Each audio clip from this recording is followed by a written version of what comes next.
So yun mga boss, napakasarap ang ganitong luto mga boss. Kala mo kare-kare pero ginataang sardinas lang mga boss. Ayan o. So nilagay lang ng pizza yan mga boss at talong. Ayan o.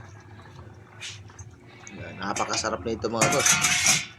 Kaya kung gusto nyo magluto ng ganito mga boss, napakadaling sundan. Ayan o. So mag-start na tayo mga boss. Ayan, so pirituin lang natin yung ating talong dyan mga boss. At ayan, isa na tayo ng luya. Luya muna mga boss. Tapos sabay natin ng bawang sibuyas dyan. Ayan. So mahirap pag walang cameraman mga boss. Ayan, so susunod na natin yung ating gata. Ayan, kukumama. So dalawang pack yung nilagay ko dyan mga boss para yummy siya.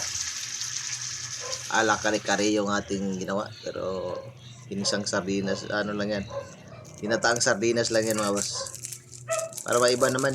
Ayan o, so lagyan natin paminta, tapos lagyan natin ng patis. Ayan, patis pang paalat. Okay. Tapos lagyan natin yung ating mega sardines. Ayan o, dalawa. So takpan natin, pakuluin lang natin mga boss. Ayan, kulong-kulo na mga boss. So lagyan natin yung ating talong na pinrito kanina.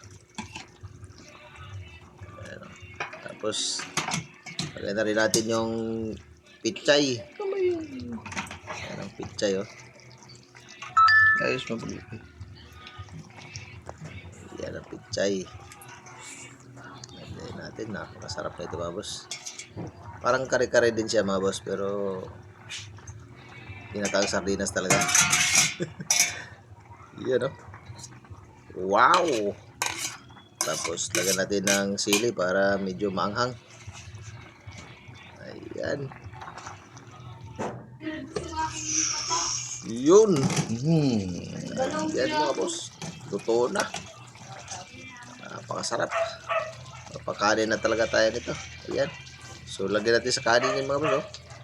Woo! Ang sarap.